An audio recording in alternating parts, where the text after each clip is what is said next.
Está começando mais um programa da série Mãos à Obra.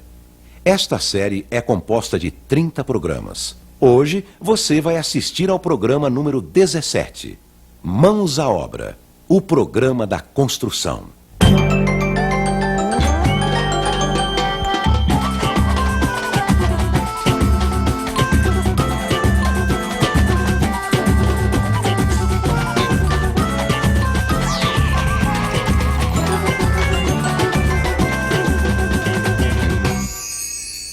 No programa anterior, vimos como fazer as instalações hidráulicas, como fazer a tubulação de esgotos no andar de cima, como essa tubulação se liga a toda a rede de águas servidas da casa. Mãos à Obra, programa número 17, coberturas.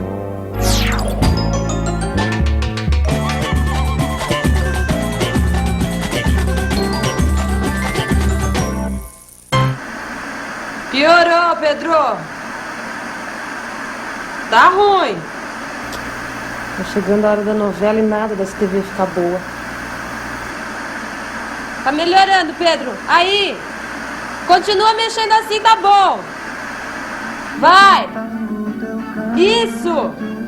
Aí, melhorou! Para aí!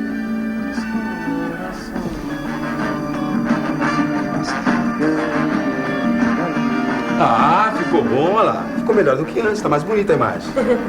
Mas você me deixou agoniada, viu? Por que foi mexer na antena? Não, é que quando o técnico teve aí pra instalar a antena, ele esqueceu de vedar o buraco no telhado. Eu fui lá consertar. Já que eu tava lá perto, dei uma regulada na antena, olha lá, que beleza. Pensei que eu nunca mais ia ver minha novela. Grande coisa, vai, meu amor. É tudo a mesma coisa. O mocinho vai ficar com a mocinha? Não. Tem muitas coisas que acontecem numa novela. E eu gosto de saber tudo tintim por tintim. Você sabe o que eu tava pensando quando eu tava lá no telhado? Quando você queria saber sobre tudo que era tipo de cobertura antes da gente escolher a nossa? Claro, né, Pedro? A gente vê aí na televisão, na rua, tem cobertura de tudo quanto é jeito. Como é que eu vou escolher antes sem conhecer? Não, tudo quanto é jeito também não, né, meu amor? O engenheiro tava me explicando. Tem a cobertura horizontal, que é aquela que você deixa só a laje com hipermeabilizante.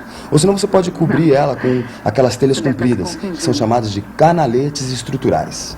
E tem as coberturas inclinadas, feitas com telhas como a nossa, certo? Só que naquela época, Pedrão, a gente não sabia construir nenhuma nem outra. Daí, como o seu Freitas gostava muito de explicar, eu fui lá perguntar. Pronto, não tem nenhuma novela nisso. Não, você deve estar se confundindo. Então, seu Freitas, eu quero fazer tudo direitinho, que é pra não ter problema de goteira nem chover dentro. E não é só chuva não, viu, dona Leila? A cobertura protege do vento, da entrada de insetos e animais e, muita gente esquece, do frio e do calor. A gente sabe como o sol esquenta aqui. Tem que pensar nisso, qualquer que seja a cobertura, inclinada ou horizontal. Aliás, a cobertura horizontal não pode ser completamente plana, porque aí a água da chuva não tem como escoar. Depois da laje pronta, é preciso aplicar uma argamassa para regularizar a superfície. Quer dizer, deixar toda por igual, sem altos e baixos, sem buracos. E tem que dar um caimento de pelo menos 1 centímetro por metro na direção do escoamento da água. Outro dia eu vi o pessoal lá no bairro passando piche em cima de uma laje. Poxa, o asfalto da rua durante o dia ele super esquenta. Essa laje não vai esquentar, não? Ou se vai, Pedro. Imagina, aquele povo vai ficar tudo esquentando dentro de casa. Não vai aguentar o calor, não. Agora, cor clara, sim. Cor clara reflete a luz do sol e por isso não guarda o calor. Fica muito mais fresco. Você não vê minhas freguesas? Chega a época do verão, elas querem tudo roupa branca, cor clara. Imagina que elas vão querer roupa preta. Não é, seu Pedro? Cor escura esquenta demais. Certo. É por isso que a gente costuma dar um acabamento de cor clara na cobertura. E de tempo em tempo precisa lavar ou pintar de novo, por causa da poluição e da poeira, para ela não ficar escura. Agora, seu Freitas, com o telhado, se tiver uma cobertura no forro, isso vai ajudar a isolar a temperatura de dentro de casa da temperatura de fora, né? É. E sabe por quê? Se você tem o forro e o telhado, a camada de ar que fica entre os dois deixa a casa mais fresca, protegida do calorão de fora. Mas o certo mesmo é fazer um sistema de ventilação assim, ó.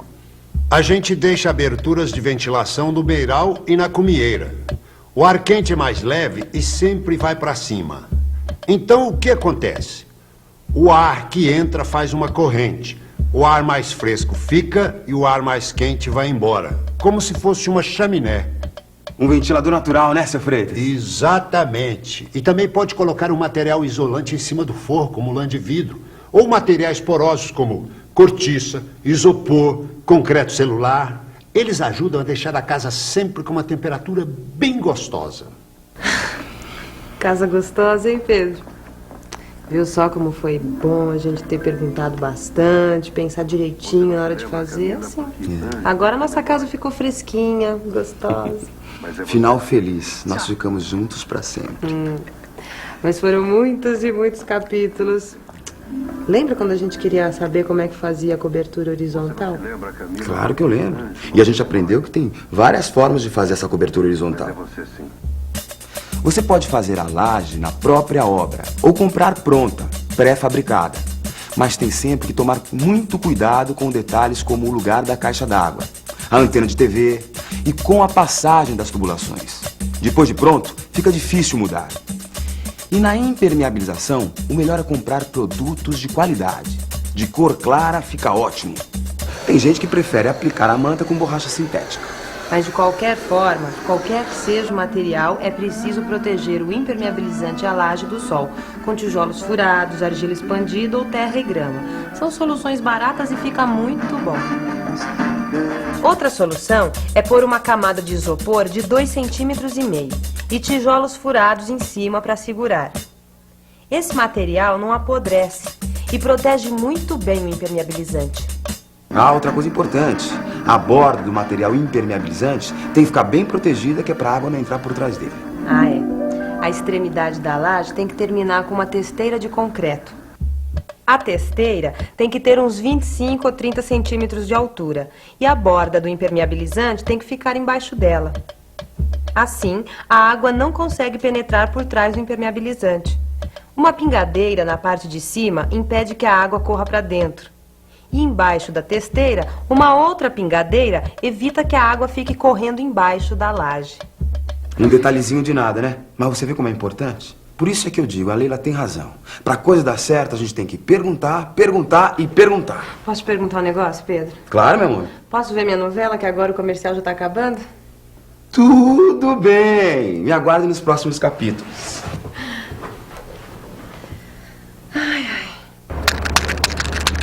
A laje quando ela é feita para ser usada como telhado, ela precisa ser bem feita e bem lisa e tendo já as formas de escoação de água, né? Porque se a água parar, ela vai dar goteira.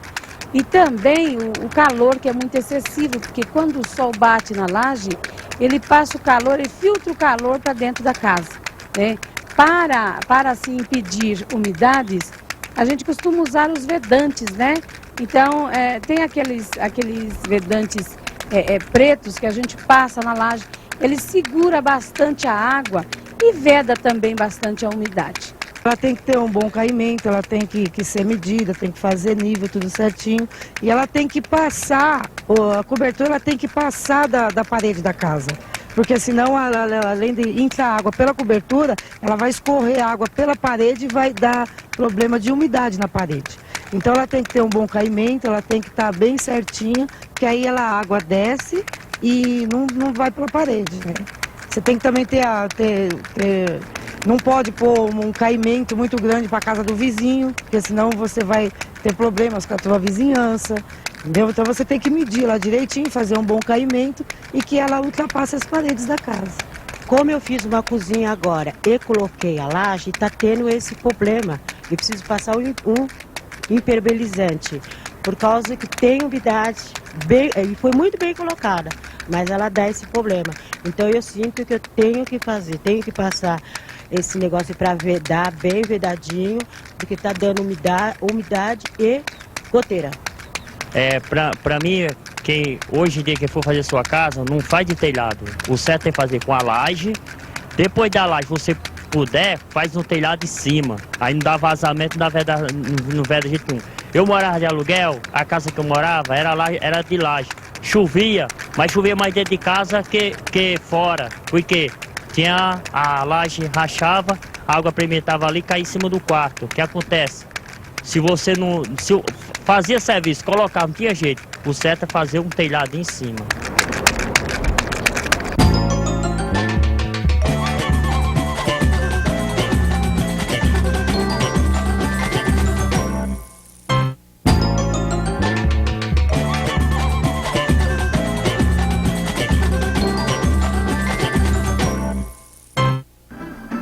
Olha o cafezinho. Ai, obrigada, Pedrão. Tá bom seu café, viu? Gostou? Ainda bem, né? Você é toda exigente. Sou mesmo. Não me escapa nada. Lembra quando aquele seu amigo falou pra você como se constrói coberturas com canaletes estruturais? Não pensei duas vezes. Fui logo perguntando pro seu Freitas como é que fazia isso. Os canaletes estruturais são feitos de fibrocimento e são muito interessantes porque o comprimento varia bastante. Tem de 3 metros até 9 metros e 20 centímetros. É uma telha que pode trazer economia porque pode cobrir toda a largura da laje, mas sempre com acaimento de 1 centímetro por metro. Essas telhas têm que ser apoiadas e parafusadas em vigas de peroba, ancoradas nas cintas de amarração da parede ou nos pilaretes, para não serem arrancadas pelo vento. Para fechar a frente das telhas, existem umas peças especiais em plástico, que é para deixar uma boa ventilação. E como em qualquer telhado, nos pontos onde as telhas encostam na parede são colocados os rufos e contrarrufos. É bom que ela é cinza clarinho, não precisa nem pintar. Mas com a poeira e a poluição ela vai ficando escura. Aí pode subir em cima, com cuidado, é claro, e lavar com vassoura e sabão. Ou então pintar com qualquer tinta látex acrílica. Fica muito bom. Puxa, agora a gente já pode até comparar as várias opções de cobertura e escolher aquela que fica melhor no nosso projeto. É isso. Pensa nos vários materiais, fala com seu Pedro e escolham. Qualquer coisa, se for uma questão de preço, eu culpo qualquer oferta. Muito obrigada, seu Freitas. Vou falar com o Pedrão e a gente volta logo, logo. Depois de pesquisar bastante, a gente resolveu fazer uma cobertura inclinada. Um telhado em 2 águas. Os telhados podem ter uma água, 2 águas ou 4 águas, de acordo com o número de planos inclinados que formam o telhado e distribuem a água da chuva. No nosso caso, o primeiro passo foi escolher a telha que a gente ia colocar. E aí, seu Freitas deu aquela força, né? As telhas podem ser dos mais diversos tipos de materiais. Em outros países é até comum encontrar telhas de madeira, cobre ou chumbo. Mas aqui o mais comum são as telhas cerâmicas e de fibrocimento, não é? Pelo menos é o que mais se vê. A telha cerâmica é a mais antiga cobertura que se conhece. Temos 2 tipos mais comuns. A canal e esta francesa. E as telhas de metal, seu Freitas? Em geral, elas são fabricadas em alumínio, com comprimentos bastante grandes. Uma das telhas mais usadas é a telha de fibrocimento, como esta aqui. Fabricadas com diversas formas e para diversas aplicações, além de uma grande variedade de peças complementares. E elas podem ser usadas com as telhas de fibra de vidro ou de plástico, que têm ondulações do mesmo tamanho. Elas são transparentes ou translúcidas e deixam iluminar o local onde elas cobrem. No nosso projeto, acho melhor usar de fibrocimento. Sem dúvida é a mais indicada por causa de vocês. Principalmente esta, de 6 milímetros de espessura e que é mais barata. Não tem necessidade de ser mais grossa. E quantas telhas dessas eu vou precisar, hein, seu Freitas? Bom, a primeira coisa a levar em conta é a altura da caixa d'água, que no caso de vocês vai ter 1,30 m. O telhado tem 11 metros de comprimento dividido em 2 águas. A casa tem 3,5 metros de largura. Então vamos fazer o telhado com 4 metros de largura para ficar um pequeno beiral que protege mais as paredes da chuva e do sol. Se a cumieira tem 1,5 m de altura para acomodar a caixa d'água e o telhado tem uma inclinação de 26%, cada fiada vai ter 3 telhas.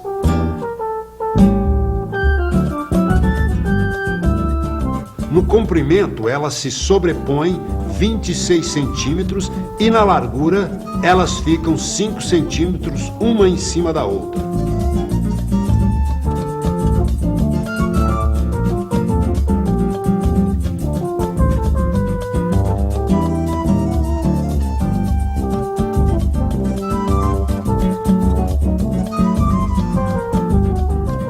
Pelos meus cálculos, vocês vão precisar de 24 telhas, além das peças da cumieira, parafusos e vedação elástica. E sem contar as madeiras para fazer as estruturas do telhado. É verdade, mas com telhas de fibrocimento se faz uma grande economia no madeiramento. As madeiras têm nomes e medidas que variam muito pouco de um lugar para outro do Brasil. Os mais comuns são as vigas, o caibro, a ripa e os sarrafos de peroba, e as tábuas e os pontaletes de pinho.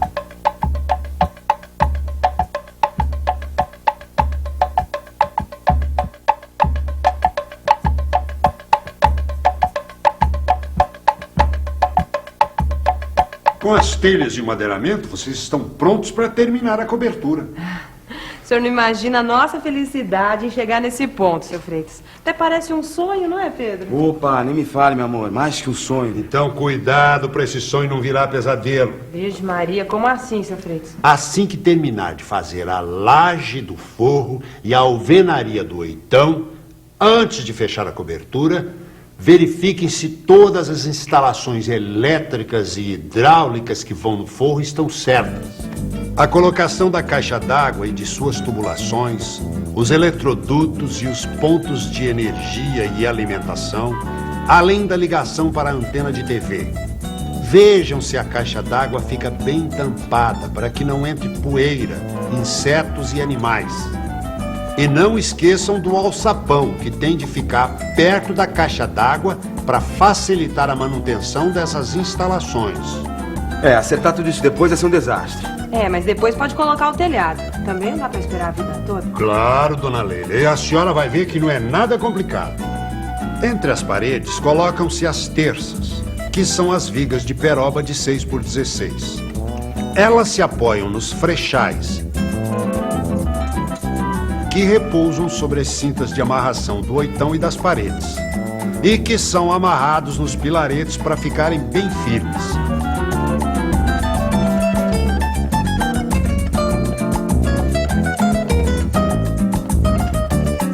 As telhas podem ser parafusadas nas terças com parafusos especiais que vedam os furos feitos para parafusar.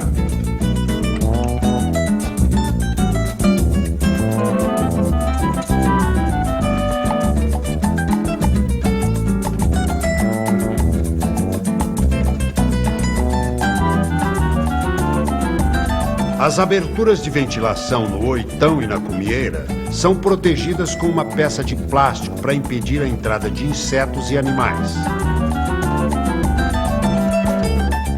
Depois é só pintar com tinta acrílica branca para ajudar a refletir o calor. E pronto.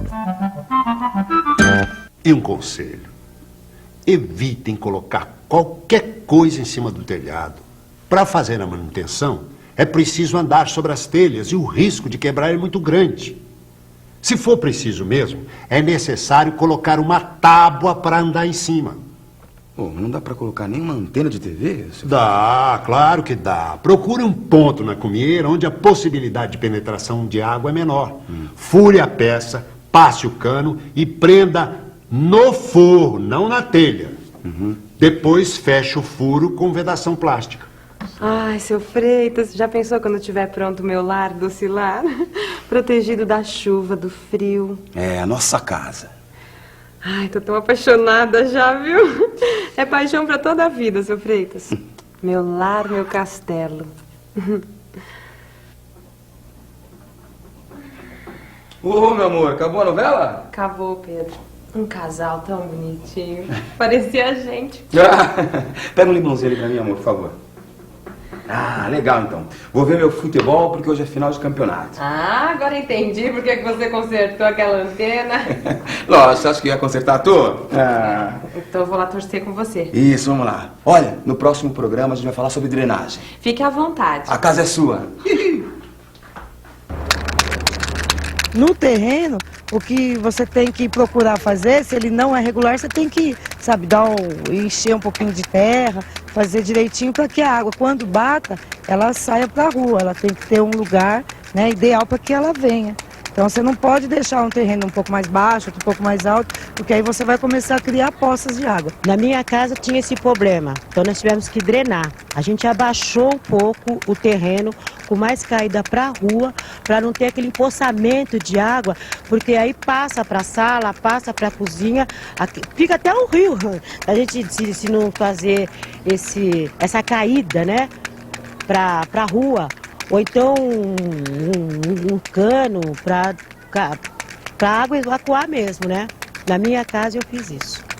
Eu teria que colocar uma calha em toda a volta da casa e também dar o acabamento nela no ralo para ela escoar, para sair no ralo da rua, né? No caso seria o esgoto que tem que ter para a água escoar. No telhado você precisa pôr calho e pôr condutor, entendeu? No chão você vai ter que fazer um piso, entendeu? Pôr um cano por debaixo para pegar aqui, se chama um dreno, né? A emoção é de você estar morando seguramente, sem o risco de despejo, sem o risco de ter problema. Você pode ter muitos problemas na sua vida, mas você vai ter sempre um teto em cima da sua cabeça. E isso é muito importante. Você pode ter problema, pode estar desempregado, mas você tem um lugar para voltar no fim da tarde quando você vai procurar emprego. Porque você tem o seu lar e a certeza da sua família estar agasalhada debaixo de um teto e dentro de uma casa. Isso é muito importante. E é muito emocionante também. No programa de hoje, vimos os vários tipos de coberturas. Cobertura horizontal com impermeabilização da laje. Como cobrir a casa com canaletes. Como fazer uma cobertura inclinada com a utilização de telha de fibrocimento. O que fazer para evitar o acúmulo de calor na laje e no telhado. Qualquer construção ou reforma exige a participação de um profissional habilitado responsável pelo projeto e pela execução da obra. Procure a Prefeitura ou o CREA para obter mais informações a respeito.